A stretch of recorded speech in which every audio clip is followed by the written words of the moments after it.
Everyone, welcome to my YouTube channel, and the question for today is binary tree cameras. Alright, so what we have over here is that given a binary tree, we install cameras on the nodes of the tree. Alright, each camera at a node can monitor its parent, its cells, and its immediate children. So in this case, in the given example over here, if we place a camera at this node, then it will monitor this node as well as these two nodes as well. But what if in this case only, if we have to place a camera here, so if we place camera over here, then it's monitored with this, but these are not monitored, so we need to place camera over here as well. So the answer would be 3. So alright, but this is the better approach. By placing the camera over here, then the minimum number of cameras is 1. So basically we have to return the minimum number of cameras that are needed so that all the nodes of the tree are monitored. Alright, I hope the question is clear and the first example as well. Now moving on to the next example. Suppose this is a tree, and if we place the camera at here, then by placing two cameras, this is monitored by this, and this is also monitored by this, and the node itself is obviously monitored because it has the camera. So by seeing this, the approach that comes to the mind is basically the bottom up approach. Why the bottom up approach? Because if we keep on installing the cameras from bottom up, then we know these nodes are covered and the upper node would be decided by the lowermost node. If it's covered, then we know we need not to do anything with the node, we move it up. But if it's not covered, then we need to place a camera like this over here. Alright, what I mean by that is, let me again explain it. So in the bottom up fashion, first of all, we won't place any cameras at the leaf node. Why? Because the placing cameras at the leaf node would be an unnecessary task. So we don't place a camera because it's not.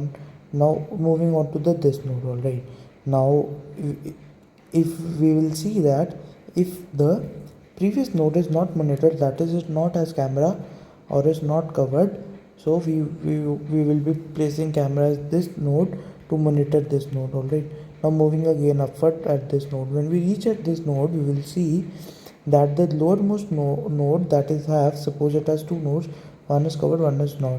So one is monitored and one is not monitored. So still this node is this node needs to have camera. Why? Because to monitor this node. Alright, yeah, so that's why in the bottom of fashion manner we will be providing cameras at the levels, and after the level is over we will get to know. So suppose in this case only, let me draw it over here to explain or give it further idea. Now in this case only, suppose this has a child over here. Alright, and it's a leaf node, alright. Now as we move upward, because the leaf node we won't be considering, so as we consider over here, so here we place one camera. Now at this node, since it's one of the any of the loot is monitored, it is monitored, but since it's not monitored, so we need a camera over here. Alright, I hope this case is understood. It's a very important case. Now let's see the constraint.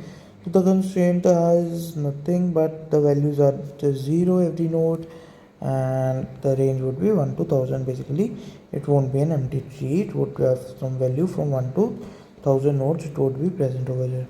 Alright, now there is no need for such approaches for this question discussion.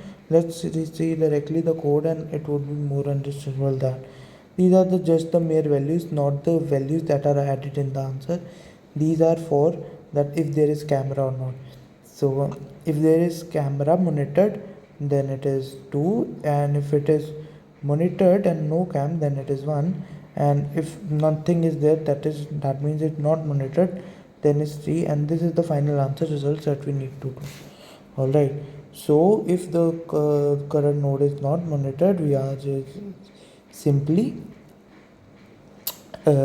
increase the answer and we end the result. Alright, now for the full tree. Alright, now what we are doing, this is a DFS approach. we are going in the tall bottom of the tree and then traversing all the way up and including our answer. All right, so basically we will traverse the whole tree. Now for the bottom up approach, now if we have to solve at particular level, then this code was written in up in recursion, but since we have to go at the lowest level and then solve, so first we will reach those levels. These are some of the basic of recursive code, and I know everybody might know, but some of you might still have confusion with the recursion code and understanding the problems with the recursive codes. So I just want to tell you that don't think of this as any other problem, just think of it as when we write some code over here, then it means that after reaching the end point what we have to do. And since if we have to write something over at every level, then these kind of code just plays above the call. Alright, above the calling function. These are some basic of recursion, but now let's move on to the code. So yeah, we will go to the left and the right tree. Alright, now suppose at any tree, any node we have here at this node. Okay, alright, so yeah, we will see that if the left and the right give us the non-monitored value, that means they are not monitored. So basically, if any of them gives us a non-monitored value, then means that we have to place camera at this position to get these nodes monitored. Alright, yeah, that's clear. Yeah, so this case is clear. Alright, now else if any of the node we reach is monitored by the camera. Alright, if the camera is here and this node is monitored, and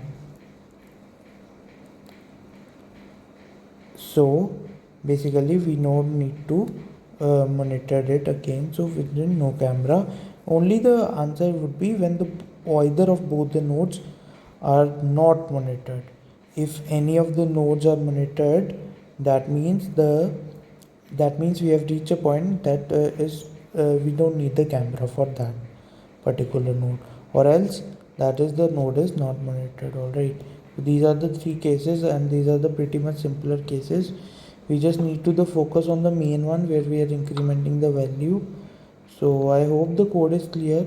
Now let's try to submit it again and see what happens. So yeah, as you can see, it's accepted. It's a very pretty much clear solution DFS based approach with no need to just think of any other approaches. It's a basic of just counting approach types of question. So I hope the question is clear to everyone, the code as well. And if you are facing any kind of difficulty in this approach, please let me know in the comment section. I will surely reply to every one of you. And if you like this video, please press the like button, share it among your friends, and subscribe to my YouTube channel. Thank you for watching. Bye bye.